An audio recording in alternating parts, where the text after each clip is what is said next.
Hello दोस्तों, मैं हूं Jatin Gill. Welcome nimbus IAS academy के यूट्यूब चैनल पे।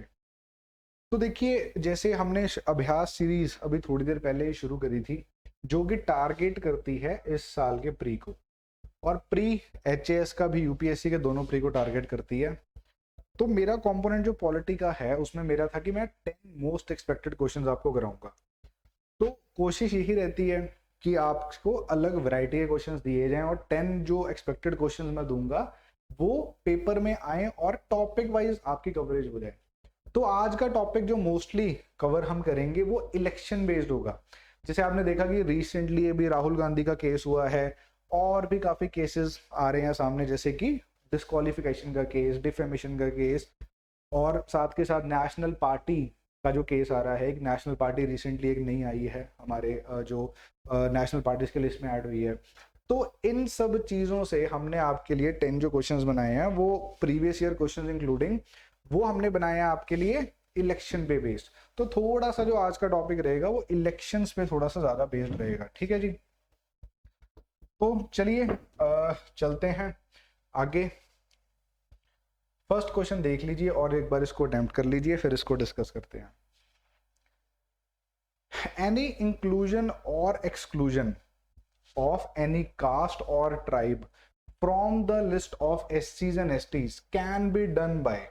क्या कह रहे हैं कि भाई कोई भी कीवर्ड यहां पे अंडरलाइन करने वाला है इंक्लूजन और एक्सक्लूजन, कि भाई एक कास्ट है, उसकी जो लिस्ट बनी हुई है, लेट्स से कुछ कास्ट है, उनकी लिस्ट बनाई हुई है कि ये शेड्यूल कास्ट की लिस्ट है, उसको उस लिस्ट में से निकालना या उस लिस्ट में से एक्सक्लूड करना, ये कौन कर सकता है? कौन कर सकता है? नंबर 1 उन्होंने पूछा है जी, प्रेसिडेंट कर सकता है, पार्लियामेंट कर सकता है, गवर्नर कर सकते हैं, या फिर स्टेट लेजिस्लेटिव असेंबली कर सकती है। तो कौन कर सकता है, इसी की ये बात कर रहे हैं। कौन कर सकता है जी, बताइए। अगर आप सोच रहे हैं प्रेसिडेंट, तो थोड़ा सा कंफ्यूज हो रहे हैं। प्रेसिडेंट इसका आंसर नहीं है, पार्लियामेंट इसका करेक्ट आंसर है। इसके लिए हमें कहां जाना पड़ेगा? इसके लिए हमें कॉन्स्टिट्यूशन के आर्टिकल 341 और आर्टिकल 342, आर्टिकल 341 और आर्टिकल 342 में जाके देखना पड़ेगा। जो ये फर्स्ट वाला आर्टिकल है, ये किस कंटेक्स्ट में है? ये शेड्यूल कास्ट के कंटेक्स्ट में है, और सेकंड वाला शेड्यूल ट्राइब्स के कंटेक्स्ट में। तो ये आर्टिकल्स क्या कह रहे हैं? ये बात कर रहे हैं कि अगर तो प्रेसिडेंट, अगर देखो मोस्टली बच्चों ने यहां पे क्या गलती करी होगी, प्रेसिडेंट मार्क करा होगा। और प्रेसिडेंट क्यों सही जवाब नहीं है? प्रेसिडेंट इसलिए सही जवाब नहीं है, उसका रीजन क्या है? उसका रीजन ये है कि प्रेसिडेंट जो है न्यू कास्ट और ट्राइब्स जो कि ऐड करनी है आपने, कीवर्ड क्या है यहां पे? ऐड। किस में करनी है? जिसको हमने बनाना है कि आज से ये कास्ट शेड्यूल कास्ट मानी जाएगी, आज से ये वाली ट्राइब शेड्यूल ट्राइब मानी जाएगी। वो जो एक ट्राइब को या एक कास्ट को हम आज से डिक्लेयर कर देते हैं कि ये शेड्यूल कास्ट है या फिर ये शेड्यूल ट्राइब है, वो करेंगे प्रेसिडेंट साहब। लेकिन अगर वो जो एक लिस्ट पहले से बन चुकी है, उसमें अगर एक्सक्लूड करना है या उस जो ऑनगोइंग लिस्ट है उससे इंक्लूड करना है या उसमें एक्सक्लूड करना है जो ऑलरेडी जिनको बोल रखा है कि ये शेड्यूल कास्ट है। और अब आप बोलोगे कि यार इंक्लूजन और एक्सक्लूजन अगर हमने करनी है, न्यू करनी है, तो इनमें फर्क क्या है? इनमें फर्क बहुत है। लेट से कल को सुप्रीम कोर्ट की कोई जजमेंट आ जाती है कि लेट से ए ट्राइब है, ये आज से बहुत ही वेल ऑफ हो गई है। हालांकि लेट से ये शेड्यूल ट्राइब है, लेकिन ये वेल ऑफ हो गई है, तो इसको क्या करो, रिजर्वेशन बेनिफिट से इसको हटा दिया जाए। तो ये इंक्लूजन और इंक्लूजन कौन करेगा? पार्लियामेंट करेगा। लेकिन अगर सुप्रीम कोर्ट बोले कि बी ट्राइब है, ये ट्राइब बहुत देर से इन्होंने केस प्रेजेंट करा है, ये क्या है, इनके अलग कल्चर है, डिस्टिंक्ट कल्चर है, इनको as a schedule tribe consider किया जाए, तो ये प्रेसिडेंट करेगा। समझ आई बात? ये फर्क है। तो ये आपको कंफ्यूज करने के लिए इसी करके डाला गया था कि आपको आर्टिकल 341, 342 की अच्छी अंडरस्टैंडिंग हो जाए। ओके, तो व्हाट टू प्रिपेयर में समझ आ गया। अब क्या करना है, 341 और 342 को ध्यान से पढ़ना है। ओके, क्लियर है। चलो जी देखें जरा आगे क्या कह रहे हैं। बिल्कुल ठीक है, सॉल्यूशन बी है, पार्लियामेंट ही करता है। Okay, previous year question pattern पे बेस्ड है। कैसे कि यहाँ पे प्रेसिडेंट और जो पार्लियामेंट है उस पे आपको कंफ्यूज किया गया। ओके, यही मेन चीज है यहाँ पे कि आपको ये इतना सिर्फ पता लग जाए कि भाई जो प्रेसिडेंट का क्या काम है और पार्लियामेंट का क्या काम है। ओके, चलो उसके बाद हाउ टू सॉल्व इट में फैक्चुअल नॉलेज है और कोई चीज हम यहाँ पे कोई स्पेशल चीज तो हम नहीं यूज कर सकते, तो फैक्चुअल नॉलेज करके ही ये हो जाएगा। What to prepare for exam में कैसे जो लिस्ट हैं एससीज वगैरह की, एसटीज ओबीसी की, वो मॉडिफाई होती है। इसमें ओबीसी भी आप ऐड कर लो, सर्कल थोड़ा बड़ा करते हैं हमेशा। ओके, चलिए दोस्तों नेक्स्ट क्वेश्चन पढ़ के एक बार प्लीज इसको अटेम्प्ट कर लीजिए। आप एक बार प्लीज अटेम्प्ट कर लीजिए इसे। तो क्या कह रहा है ये, the constitution oblige the president to appoint a commission on to investigate the reports on the conditions of. तो किस किस के ऊपर वो कहते हैं कि भाई किस किस के ऊपर, जैसे women and children only, schedule caste only, socially and educationally backward classes या शेड्यूल ट्राइब्स ओनली। किस पे कॉन्स्टिट्यूशन कहता है कि प्रेसिडेंट को क्या करना है, एक कमीशन अपॉइंट करनी है कि रिपोर्ट आप दे सको। किस पे हो सकता है, तो जैसे कि मैं अपने पहली वीडियोस में बता चुका हूं कि हमेशा इस पे फोकस करना है, ओनली कीवर्ड पे। ओके, जब भी कभी ओनली कीवर्ड दिया होगा तो मोस्ट प्रोबेबली, यूपीएससी का पैटर्न देख लो, मोस्ट प्रोबेबली वो स्टेटमेंट रॉन्ग होती है। क्यों? क्योंकि जब ओनली लिख दिया तो हम दायरा बहुत छोटा कर रहे हैं। ओनली जब हमने लिखा है उसका मतलब ये है कि भाई सिर्फ वुमेन और चिल्ड्रन की बात हो रही है पूरे कॉन्स्टिट्यूशन में, किसी और की वो बात ही नहीं कर रहे। क्या बहुत ज्यादा प्रोबेबिलिटी है कि एटलीस्ट एक और चीज तो हो सकती है ना ओनली के बाद, एक ये प्रोबेबिलिटी तो है ना। तो इस करके हम ओनली काट के देखते हैं, ओनली काट देते हैं। Socially and educationally backward classes बचता है यहाँ पे। तो देखें जरा क्या ये ठीक है, socially and educationally backward classes, देखें जरा क्या ये ठीक है, बताइए ठीक है ये। चलो बिल्कुल ठीक है, आंसर क्या आ जाता है हमारा, सी। तो ये क्यों पूछा गया सवाल आपसे, ये इसलिए सवाल पूछा गया क्योंकि नॉन कंप्लायंस ऑफ रिपोर्ट पे ऑपोजिशन काफी भड़क रही है। और ऑपोजिशन ने बोला है कि जैसे हाथरस का केस हुआ अभी रिसेंटली, एक राजस्थान में केस हो जाता है, तो उसमें बोला जा रहा है कि रिपोर्ट्स तो बहुत ज्यादा दी जाती है लेकिन कंप्लायंस नहीं हो रही है उसकी। तो इस करके ये क्वेश्चन बनाया गया है। How to solve it, focus on the keyword only. जैसे कि मैंने आपको पहले भी कहा था, ओनली वाली स्टेटमेंट्स यूपीएससी सिर्फ आपको कंफ्यूज करने के लिए डालती है और मोस्टली ये स्टेटमेंट्स गलत होती हैं। एब्सोल्युटली नहीं मैंने बोला, मोस्टली बोला है, मोस्टली स्टेटमेंट्स गलत होती हैं। व्हाट टू प्रिपेयर में क्या आ जाएगा, chapter relating to special provisions. जो हमारा कॉन्स्टिट्यूशन का जो है पार्ट 16 जिसमें आर्टिकल्स 340 वगैरह कवर्ड होते हैं, 340 से आगे जो आर्टिकल्स कवर हो रहे हैं उनकी बात हमने करनी है। ओके, चलिए दोस्तों चलते हैं अगले क्वेश्चन पे। क्वेश्चन नंबर 3 आ गया है, प्लीज इसे अटेम्प्ट कर लीजिए। Election commission registers political party, क्या बात हो रही है, रजिस्टरिंग ऑफ पॉलिटिकल पार्टी की, रजिस्टर करता है political party and grants them recognition grant करता है उन्हें एज नेशनल पार्टी या फिर state party on the basis of, क्या पैरामीटर होते हैं। पहली बात रजिस्ट्रेशन ऑफ पॉलिटिकल पार्टी, उसके बाद भाई उनको रिकॉग्नाइज करना है कि क्या ये एनोनिमस रिकॉग्नाइज स्टेट पार्टी है या ये ओनली स्टेट पार्टी है या फिर अब ये नेशनल पार्टी बन चुकी है। तो इन चारों में से कौन सी स्टेटमेंट करेक्ट है, ठीक है देखते हैं जी। पहली बात सबसे पहले आ जाता है पोल परफॉर्मेंस, ये तो बिल्कुल ठीक है। पोल परफॉर्मेंस का क्या मतलब हुआ, पोल परफॉर्मेंस मतलब लेट्स से कि आपने कितनी सीट्स जीती। उसके बाद और क्या हो जाता है पोल परफॉर्मेंस में, और क्या आ जाता है, कितना vote share, percentage of votes, कितने परसेंटेज ऑफ वोट्स जो हैं वो उस पर्टिकुलर पॉलिटिकल पार्टी को मिले, उसकी बात हो जाती है। ये सब क्या आ जाता है, ये सब आ जाता है पोल परफॉर्मेंस में। उसके बाद कार्डर स्ट्रेंथ, कार्डर स्ट्रेंथ क्या हुआ? कार्डर स्ट्रेंथ क्या है? कार्डर स्ट्रेंथ का लिटरल मीनिंग तो ये होता है कि आपका जो कार्डर है, आपकी जो पार्टी है, उसकी एफिलिएशन, उसकी मेंबरशिप कितने लोगों ने ली हुई है। तो क्या ये जो फिनोमिना है कार्डर स्ट्रेंथ वाला, क्या ये phenomena election commission of India ने कहीं बोला है, कहीं आपने सुना है कि ये कार्डर स्ट्रेंथ भी हम देखेंगे कि कितने लोग आपके साथ जुड़े हैं? अब लेट्स से कि लोग जुड़ गए हैं हमारे साथ 4 लाख, 4 लाख लोगों ने मेंबरशिप ले ली, वोट हमें पड़ी नहीं, वोट हमें पड़ी नहीं, वोट नहीं पड़ी तो पोल परफॉर्मेंस नहीं आई ना, तो कार्डर स्ट्रेंथ का क्या मतलब बनता है? कोई भी नहीं, जीरो। तो कार्डर स्ट्रेंथ यहां पे कट हो जाएगा। और अब आपको अगली 2 ऑप्शंस देखने की जरूरत नहीं है। क्यों? क्योंकि 2 हर ऑप्शन में अवेलेबल है और 2 कट चुका है। अगर आप श्योर करने के लिए देखना भी चाहते हैं नेक्स्ट ऑप्शन, तो देखिए फाइनेंशियल बैकिंग, ये बहुत ही वेग टर्म है। अब कोई भी पॉलिटिकल पार्टी, देखो कोई भी पॉलिटिकल पार्टी आरटीआई के अंडर कवर नहीं होती है, ओके? तो फाइनेंशियल बैकिंग कैसे शो करोगे आप?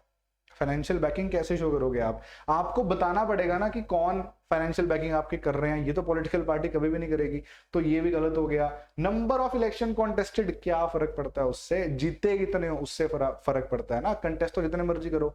तो इसलिए ये स्टेटमेंट भी गलत है। आंसर क्या हो जाएगा? 1 only, B is the correct option. बिल्कुल ठीक है, बी ही करेक्ट ऑप्शन है। क्यों पूछा गया ये क्वेश्चन? इसका रीजन ये था कि कितनी नेशनल पार्टीज है, एक बेसिक चलो क्वेश्चन है, कमेंट्स में लिख के बताना कि इंडिया में कितनी नेशनल पार्टीज हैं। पहले 8 हुआ करती थी, अब आम आदमी party after Gujarat elections 9th national political party of India बन चुकी है।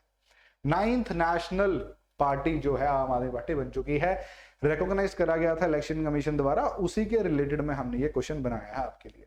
हाउ टू सॉल्व इट में क्या आ रहा है? देखो सब एम्बिगुअस स्टेटमेंट हैं, फाइनेंशियल बैकिंग की बात कर रहे हैं, ठीक है, और मतलब और भी अजीब अजीब सी बातें कर रहे हैं, तो वो सब नहीं देखना है। पोल परफॉर्मेंस ही होता है, कार्डर स्ट्रेंथ हो जाए, नंबर ऑफ इलेक्शन कंटेस्टेड, कोई फर्क नहीं पड़ता है। What to prepare for exams, procedure for recognition, और जो पॉलिटिकल पार्टी से रिलेटेड और भी कोई चीज है जो लक्ष्मीकांत में एटलीस्ट दी हुई है, प्लीज उसे अच्छी तरह से प्रिपेयर कर लेना है।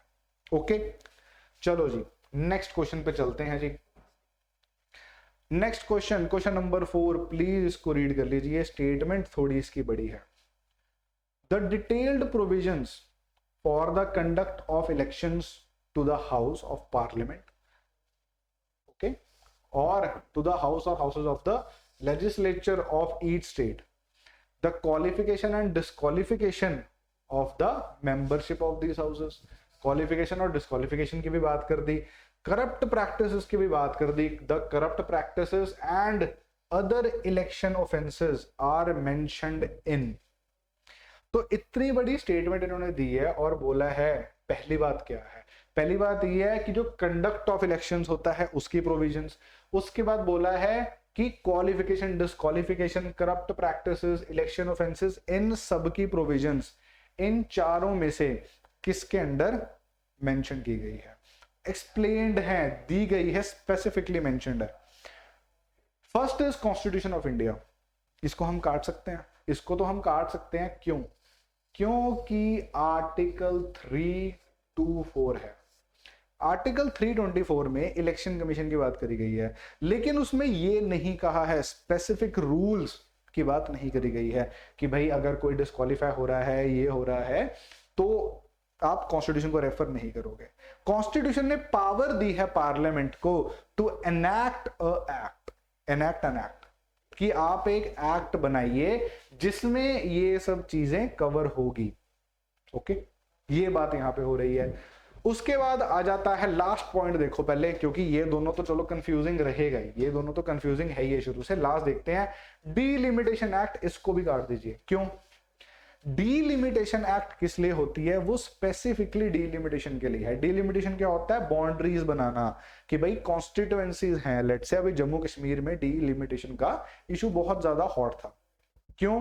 क्योंकि after Jammu and Kashmir being a union territory, तो उनकी जो लद्दाख को भी अलग कर दिया, जम्मू एंड कश्मीर अलग हो गया, 370 हट गया। तो अब क्या हो गया कि नए सिरे से उन्होंने क्या करना था, डीलिमिटेशन करके न्यू कॉन्स्टिट्यूएंसीज बनानी थी। तो न्यू कॉन्स्टिट्यूएंसी जब उन्होंने बनानी थी तो डीलिमिटेशन एक्ट 2002 बहुत ज्यादा न्यूज में थी, लेकिन इसका इस स्टेटमेंट में कोई भी रोल नहीं है, कोई भी रोल नहीं है इसका स्टेटमेंट। तो अब क्या करेंगे, किस चीज की बात करेंगे, यहां पे दो रह गई हैं, एक 1950 और एक 1951 एक्ट। अब इन दोनों में आपको कंफ्यूजन होगी कि 1915 में आएगा या 1951। तो जब इन दोनों को समझना है तो एक सिंपल सा क्राइटेरिया आपको समझना है, सिंपल सा क्राइटेरिया कि भाई जब भी बात होती है बेसिक चीजों की, जब भी बात होती है बेसिक चीजों की, अब बेसिक चीजों में क्या आ सकता है, बेसिक चीजों में आ सकता है allocation of seats,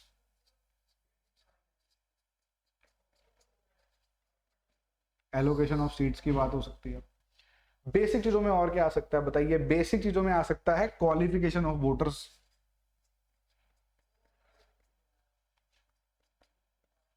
qualification of voters की बात कर रहा हूं मैं, क्वालिफिकेशन ऑफ कैंडिडेट्स की नहीं बात कर रहा। Okay, qualification of voters. और क्या आ सकता है इसमें, इसके साथ साथ आ सकता है डीलिमिटेशन ऑफ कॉन्स्टिट्यूएंसीज, उनके बारे में कोई रूल्स,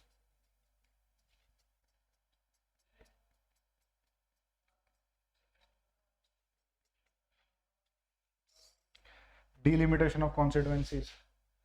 तो भाई बात यह है कि इन सब की ये बहुत ही बेसिक चीजें हैं, इन सब की जब बात होती है, कभी भी इलेक्शन रिलेटेड बात जब होती है इनकी, तो बात किस में करेगी, कौन करेगा, 1950 एक्ट बात करेगा।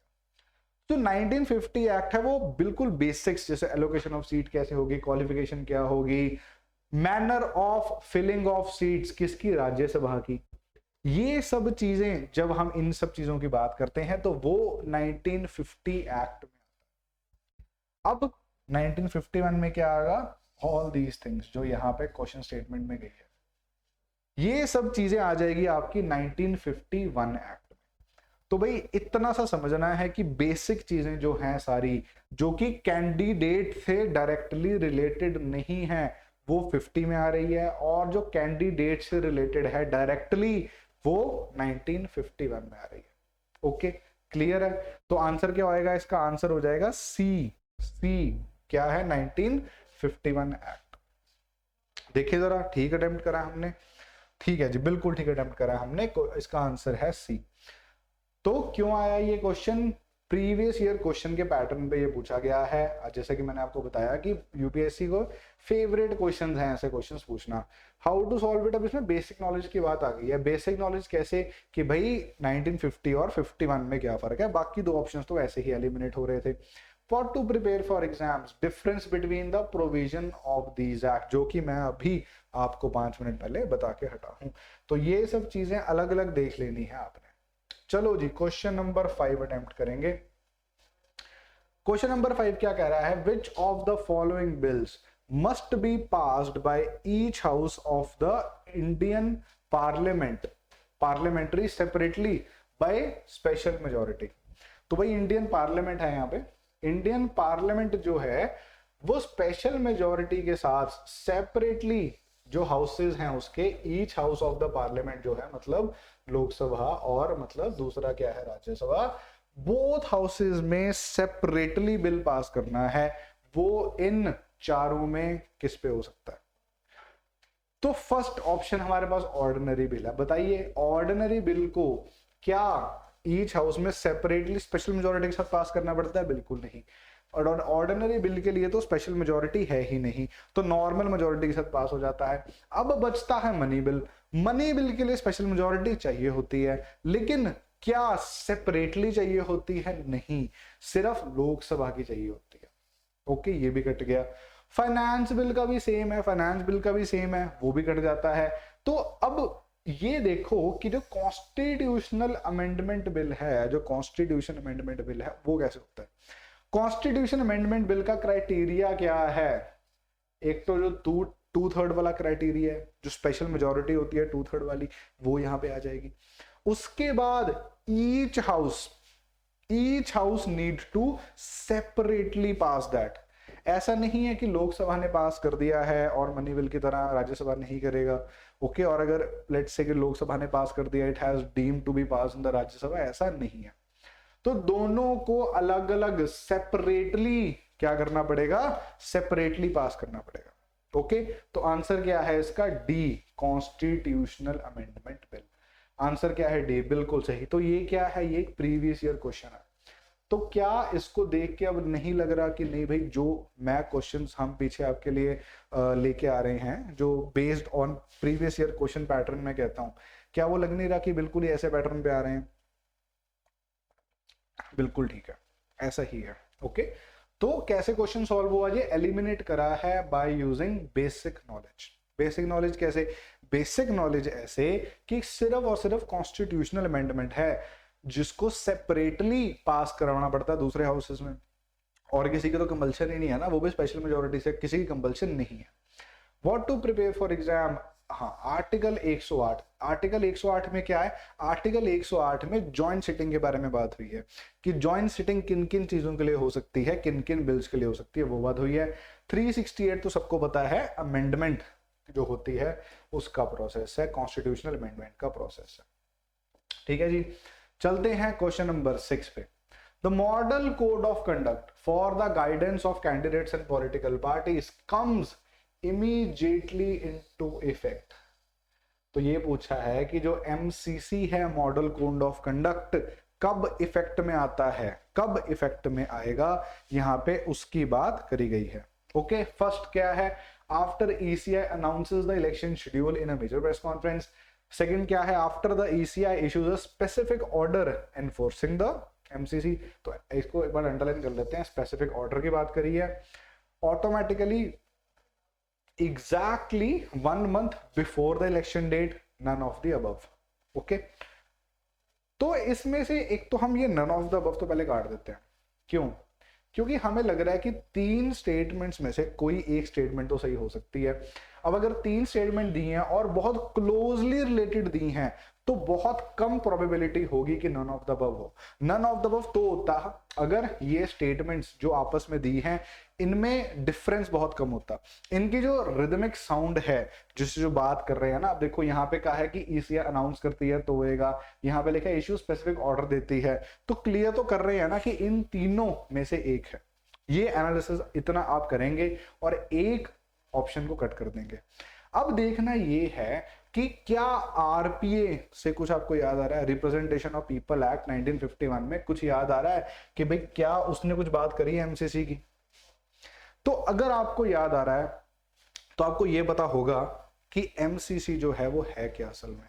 एमसीसी पॉलिटिकल पार्टीज द्वारा इकट्ठे आए, वो साथ बैठे टेबल पे, उन्होंने कहा देखो सर हमें ये प्रॉब्लम फेस करनी पड़ रही है इलेक्शंस में, आप रूलिंग पार्टी हैं, आप ऐसे कुछ कर लेते हैं, हमें ये चीज अच्छी नहीं लगती और आप मत कीजिए। तो उन्होंने क्या करा, एक सेट ऑफ गाइडलाइंस बनाई जो कि पॉलिटिकल पार्टीज, जितनी भी पॉलिटिकल पार्टीज हैं इंडिया में, मेजर पॉलिटिकल पार्टीज, उनकी सलाह मशवरे से बनाई गई। और उसमें क्या था, एक ऐसी गाइडलाइंस थी जो कि लीगली एनफोर्सेबल नहीं है। MCC is not legally enforceable, वो लीगली एनफोर्सेबल नहीं है, लेकिन एट द सेम टाइम वो क्या है, वो एक मॉरल कंडक्ट है। ओके, वो जो मॉरल कंडक्ट है, तो अब जब बात आई कि ठीक है लीगली एनफोर्सेबल तो हमने इसको बनाया नहीं, तो अब हम ये कैसे डिटरमिन करें कि कब इसको लागू करा जाए। तो यहां पे बहुत बहस हुई, दोनों सब पॉलिटिकल पार्टी, जो मेजर पॉलिटिकल पार्टीज है, छोटी पॉलिटिकल पार्टीज है, किसी ने कहा कि भाई क्या करो, एग्जैक्टली जब 1 मंथ होगा उससे इलेक्शन डेट से पहले कर दो।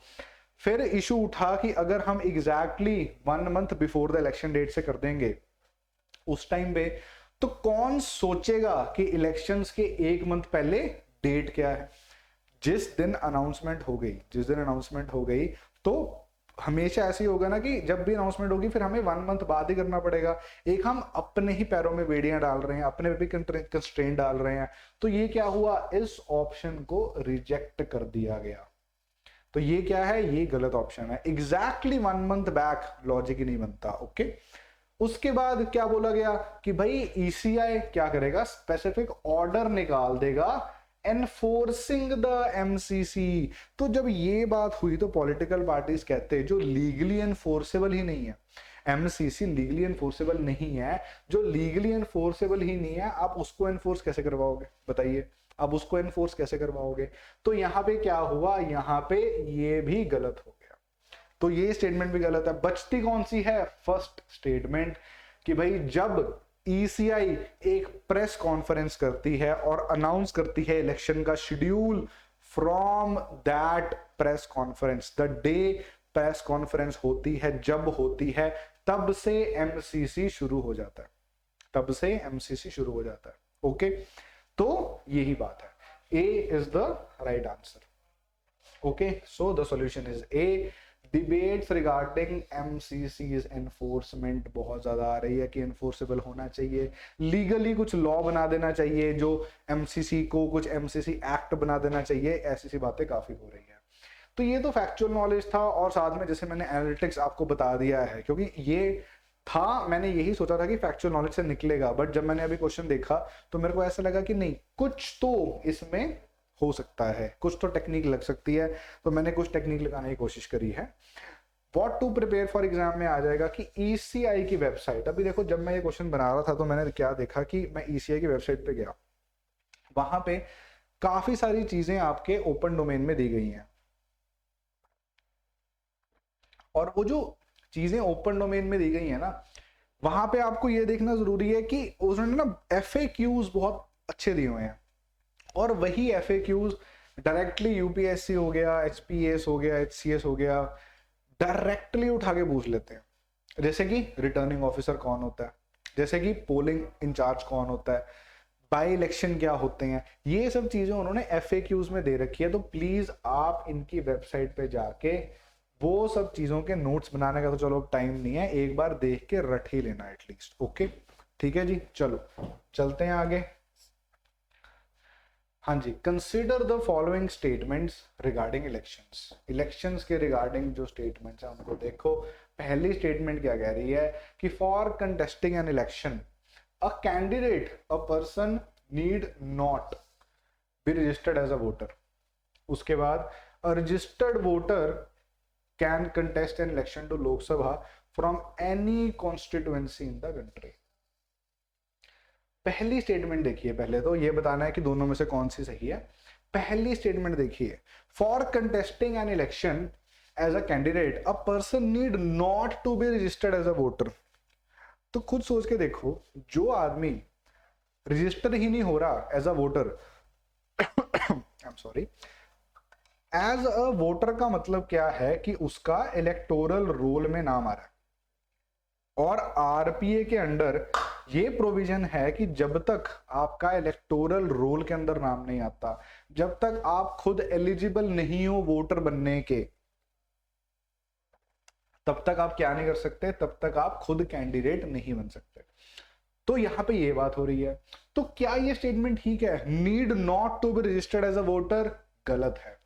इसका मतलब क्या है, the candidate has to be registered as a voter.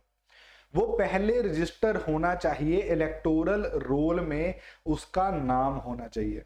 अब सेकंड स्टेटमेंट में पूछ रहे हैं क्या वो पूरी इंडिया में कहीं का भी इलेक्टोरल रोल हो सकता है, यही पूछ रहे हैं ना वो, कि क्या वो किसी भी कॉन्स्टिट्यूएंसी से खड़ा हो सकता है। अब यहां पे आपको एग्जांपल याद आ सकती है मनमोहन सिंह जी की। मनमोहन सिंह जी जब प्राइम मिनिस्टर थे, कौन से कॉन्स्टिट्यूएंसी से थे, याद है किसी को? कॉन्स्टिट्यूएंसी थे असम कॉन्स्टिट्यूएंसी। मनमोहन सिंह जी का कोई जिंदगी में दूर दूर से नाता नहीं है असम से, लेकिन वो राज्यसभा की सीट से जब आ रहे थे तो असम कॉन्स्टिट्यूएंसी से आते थे। तो यहां पे आप देख के आपको लगता होगा कि ये स्टेटमेंट मैं ठीक कर दूं कि एनी कॉन्स्टिट्यूएंसी ठीक लग रहा है, बट ये स्टेटमेंट गलत है। क्यों? ये स्टेटमेंट इसलिए गलत है क्योंकि रिप्रेजेंटेशन ऑफ पीपल्स एक्ट 1951 का सेक्शन आता है 4C, 4CC, 4CCC। ये सेक्शंस क्या कह रहे हैं? ये सेक्शंस कह रहे हैं कि असम, ये सेक्शंस कह रहे हैं लक्षद्वीप, ये सेक्शन कह रहा है सिक्किम। इन तीन जो यूटीज हैं या स्टेट्स हैं, इन तीन में सिर्फ और सिर्फ ट्राइबल आदमी खड़ेगा जो शेड्यूल्ड ट्राइब से बिलोंग करता है। ओके, तो ये क्या है, तो अगर मैं देखूं ये मेजरली मेरे को स्टेटमेंट ठीक लग रही है कि एनी कॉन्स्टिट्यूएंसी से खड़ा हो सकता हूं। अब राहुल गांधी साहब भी तो वायनाड से खड़े हुए हैं ना, वायनाड से उनका कोई रिलेशन ऐसा तो है नहीं है, but any constituency in the country कहना गलत होगा। एनी कॉन्स्टिट्यूएंसी कहना क्यों होगा, आरपीआई में सेक्शन 4 जो है C double C triple C वो हमें प्रोहिबिट कर रहा है असम, लक्षद्वीप और सिक्किम से लोकसभा कॉन्स्टिट्यूएंसी में खड़े होने से। ओके, तो दोनों स्टेटमेंट्स गलत हैं, आंसर होगा डी, नन। आंसर है डी, बिल्कुल ठीक है जी। बेस्ड ऑन पीवाईक्यू पैटर्न है ये भी question, how to solve it में आ रहा है। स्टेटमेंट 1 इज ऑब्वियस, वो तो गलत है, ठीक है। Statement 2 focus on the word any, बिल्कुल ठीक है कि एनी कॉन्स्टिट्यूएंसी, तो वही बात आ गई ना, अगर मैं वो वाला लॉजिक लगाता, अगर मेरे को आरपीए नहीं भी पता तो मैं वो लॉजिक लगाता कि यार देखो कोई एक कॉन्स्टिट्यूएंसी तो हो ही सकती है ना जो सरकार ने कुछ प्रतिबंध लगाया उस पर, है ना, तो वो लॉजिक यूज करके भी मैं ये क्वेश्चन निकाल सकता था। उसके बाद व्हाट टू प्रिपेयर, अब लक्ष्मीकांत में इलेक्शंस पे एक चैप्टर है, उसको देख के उसको प्लीज अच्छी तरह से रख लो। चलो जी, ये question a by election is held when, by election कब होता है, तो बाय इलेक्शन के बारे में क्वेश्चन है जी, बाय इलेक्शन कब होता है। देखिए जरा क्या कह रहा है क्वेश्चन। पहला, a party candidate during election withdraws और डाइज। ओके, विड्रॉज मतलब कैंडिडेचर क्या कर रहा है, विड्रॉ कर रहा है। सेकंड है vacancy, vacancy caused by death or resignation of a legislator is to be filled between the general elections. Third statement कह रहा है कि जो इलेक्शन कमीशन ऑफ इंडिया को अगर ठीक लगे कि ये बेस्ट इंटरेस्ट में है, ये best interest of the nation में है, तो लास्ट स्टेटमेंट कह रहा है कि there is no decisive winner in the general election, कि वो जीता ही नहीं। तो अब देखो ये जब क्वेश्चन को अटेम्प्ट करोगे ना, तो अगर तो आप सीरियस कैंडिडेट हो तो एंड वाली दो स्टेटमेंट्स को तो देखते ही आप क्रॉस कर दोगे, देखते ही आप क्रॉस कर दोगे, क्योंकि अगर ईसीआई के पास इतनी पावर होगी कि वो मेजर कर सके कि इंडिया के बेस्ट इंटरेस्ट में क्या है, तो वो तो प्राइम मिनिस्टर से सबसे ऊपर बॉडी होगी, इसको हम इतनी पावर नहीं दे सकते ना, तो ये बात है। लास्ट जो है कि भाई नो डिसाइसिव विनर, ऐसा कब हो सकता है, कभी आपने सुना कि ऐसा हुआ हो no decisive winner. First past the post system है इंडिया में, first past the post system में अगर एक भी वोट आपको पड़ी है और बाकियों में से कोई आया ही नहीं, एक वोट आई है आपको पड़ी है, तो भी आप विनर हो गए। तो ऐसा तो हो ही नहीं सकता कोई डिसाइसिव विनर ना हो। तो ये क्या है, ये दोनों स्टेटमेंट्स गलत है। अब हम देखते हैं ए या बी कौन सा सही है। A party candidate during elections withdraws और डाइज, ये गलत है। अगर कोई पार्टी कैंडिडेट इलेक्शन चल रहा है, इलेक्शन चलते चलते ही विड्रॉ कर गया, जिस पार्टी से करा है तो पार्टी कोई और कैंडिडेट भेज देगी ना, इलेक्शंस दोबारा करवाने का क्या मतलब है। तो ये स्टेटमेंट भी गलत है। बचता क्या है, बाय इलेक्शन तब होता है जब इलेक्शन हो गया हो और इलेक्शन होने के बाद रेजिग्नेशन दे दिया हो लेजिस्लेटर ने, या फिर उसकी डेथ हो गई हो, और दोनों ही केस में क्या होगा, वहां पे वैकेंसी बन जाएगी। वैकेंसी का मतलब क्या है, जब रेजिग्नेशन दे दिया तो कोई आपका रहा ही नहीं ना, एमएलए एमपी कोई रहा ही नहीं आपका, तो वहां बाय इलेक्शन करवाना पड़ेगा। क्वेश्चन आंसर क्या है, बी, बिल्कुल ठीक है। क्यों पूछा गया क्वेश्चन, अभी देखना कि अभी रिसेंटली एक तो पंजाब में क्या हो रहा है, जलंधर में बाय इलेक्शन हो रहे हैं, रिसेंटली एक एमपी की डेथ हो गई वहां पे। उसके बाद क्या देखा जा रहा है कि अभी सरदार सिमरनजीत सिंह मान जो हैं वो इलेक्ट हुए हैं संगरूर, है ना से, तो उनके वो बाय इलेक्शन बहुत न्यूज में रहा था, तो पूछा गया है। तो यहाँ भी फैक्चुअल नॉलेज से ही सॉल्व हो रहा है, और जो ट्रिक लग सकता था वो मैंने आपको यहाँ बता दिया। What to prepare for exam, same चीज है, इलेक्शंस पे जो चैप्टर है उनकी उनको जरा देख लो। ठीक है जी, लास्ट पे चलते हैं। Oh sorry, second last question है, which of the following statements regarding exit poll are correct. ये कंपैरेटिवली इजी क्वेश्चन डालना है मैंने, क्योंकि यहाँ पे आपको सिर्फ इतना पता होना चाहिए कि थोड़ी क्लैरिटी होनी चाहिए टर्म की, कि भाई जो टर्म है एग्जिट पोल उसका मतलब क्या है। ओके, टर्म की क्लैरिटी। तो देखिए जरा, एग्जिट पोल जो टर्म है, denote a post election survey, क्या लिखा है, पोस्ट इलेक्शन सर्वे और voters regarding candidate in whose favour they have exercised their franchise. ठीक है, ये बिल्कुल ठीक है। फर्स्ट स्टेटमेंट गलत है, ओह फर्स्ट स्टेटमेंट ठीक है। अब देखना क्या है, देखना ये है कि भाई हमने इसको मिक्स नहीं करना ओपिनियन पोल से। ओपिनियन पोल और एग्जिट पोल अलग चीज होती है। ओपिनियन पोल क्या है, ओपिनियन पोल वो होता है जहां पे आप ओपिनियन पूछते हो वोटर से कि भाई आप किसको वोट करोगे, और वो कब पूछते हो, पहले पूछते हो, इलेक्शन होने से पहले। एग्जिट पोल क्या होता है, जब वोटिंग हो चुकी होती है उसके बाद आप वोटर से पूछते हैं कि आप किसको वोट करके आए हैं, और उसके बेसिस पे क्या करोगे, आप पोस्ट इलेक्शन सर्वे बनाओगे, वो क्या है, एग्जिट पोल। तो ओपिनियन और एग्जिट पोल में ये फर्क है। अब क्या है जी, ये हाँ, ये स्टेटमेंट आपको फंसा सकती थी कि एग्जिट पोल एक ऐसी डिवाइस है जो क्या करती है, रिजल्ट ऑफ वोटिंग बताती है जिसके मोस्ट एग्जैक्टली प्रिडिक्टेड नहीं, ऐसा नहीं है। मोस्ट एग्जैक्टली प्रिडिक्टेड तो बिल्कुल नहीं होता। आप देखो कितनी बार ऐसा होता है कि एग्जिट पोल सर्वे गलत साबित होते हैं, तो मोस्ट एग्जैक्टली प्रिडिक्टेड नहीं, ऐसा नहीं होता। वो क्या करती है, सिर्फ पोस्ट इलेक्शन सर्वे करती है, that's it. Okay, last statement क्या है, ये एक एडमिनिस्ट्रेटिव डिवाइस है made by chief election commissioner to prevent impersonation. बिल्कुल गलत स्टेटमेंट है, ये तो जस्ट कंफ्यूज करने के लिए दी गई है।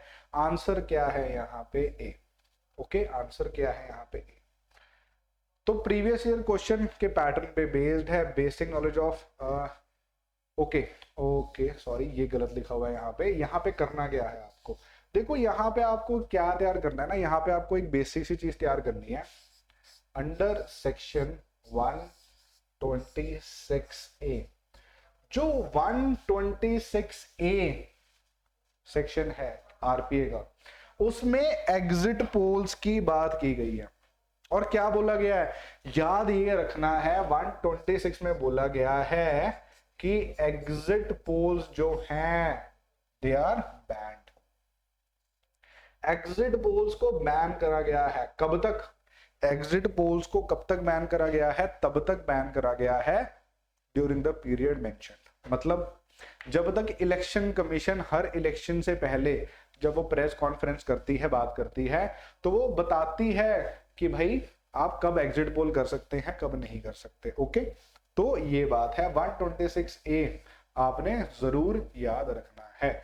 ओके जी, last question of the day, last question पढ़ लीजिए एक बार जी, लास्ट क्वेश्चन।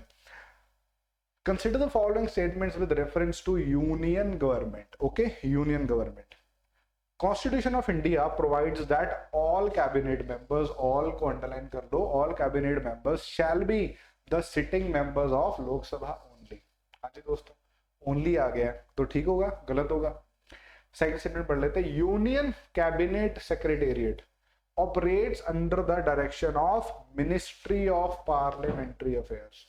तो मिनिस्ट्री ऑफ पार्लियामेंट्री अफेयर्स के अंडर कैबिनेट आता है, ये बात हो रही है। फर्स्ट स्टेटमेंट को देखते हैं, वो कह रहा है कि कॉन्स्टिट्यूशन ऑफ इंडिया कह रहा है कि कैबिनेट मिनिस्टर सिर्फ लोकसभा से हो सकते हैं। क्या ये स्टेटमेंट ठीक है, क्या ये स्टेटमेंट ठीक है? तो बताइए, अगर ये आप कह रहे हो कि ये स्टेटमेंट ठीक है, तो हमारे जयशंकर साहब कहां से आए हैं? जयशंकर साहब MEA, external affairs minister. Railway minister की बात कर लो, रेलवे मिनिस्टर जो अश्विनी जी हैं, बताइए कहां से आए हैं? ये सब राज्यसभा से तो आए हैं, कैबिनेट मेंबर्स हैं। तो ये स्टेटमेंट क्या है, ये स्टेटमेंट रॉन्ग हो गई। ऐसा कुछ नहीं है, लोकसभा ही नहीं राज्यसभा के भी सिटिंग मेंबर्स कैबिनेट में आ सकते हैं, और कैबिनेट में ही नहीं कैबिनेट में नहीं, इवन प्राइम मिनिस्टर भी बन सकते हैं, for example Manmohan Singh ji. Okay, first statement गलत है। अब सेकंड को निकालने का क्या तरीका है कि आप फोकस करो कि मिनिस्ट्री ऑफ पार्लियामेंट्री अफेयर्स पे। कि parliamentary affairs ministry union cabinet को थोड़ी संभालेगी। पार्लियामेंट्री अफेयर्स का काम ये होता है कि जो पार्लियामेंट में गवर्नमेंट ने जवाब देना है उसकी अकाउंटेबिलिटी देखे, गवर्नमेंट ने अगर कोई प्रॉमिस करा है, अश्योरेंस दी है on the floor of the house, उसकी बात करे, उसकी गारंटी देखे। ये सब काम है पार्लियामेंट्री अफेयर्स का। विप जो होता है उनको देखे। यूनियन कैबिनेट जो है ये डायरेक्टली अंडर पीएमओ आता है। जो हमारे पीएम साहब है, जो उनका ऑफिस है पीएमओ, ये डायरेक्टली यूनियन कैबिनेट को डील करता है, डायरेक्टली उनके अंडर आता है। तो both statements are wrong. Answer हो जाता है हमारा डी, नन, मतलब कि दोनों स्टेटमेंट्स गलत है, बिल्कुल ठीक। और सबसे बढ़िया बात क्या है, ये एक प्रीवियस ईयर क्वेश्चन था।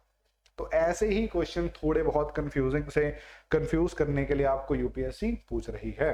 ओके, तो फर्स्ट ओनली वर्ड पे फोकस करो और एनालिटिक्स थोड़े लगा के सेकंड स्टेटमेंट को निकालो। Chapters relating to parliament Laxmikanth से पढ़ लीजिए। इससे क्या हो जाएगा ये वाले क्वेश्चंस, अगर कोई और भी ऐसे क्वेश्चंस आने वाले हैं तो आप उनके लिए प्रिपेयर हो जाएंगे। ठीक है दोस्तों, तो उम्मीद करता हूं आपको ये सेशन पसंद आया होगा। Thank you, good bye.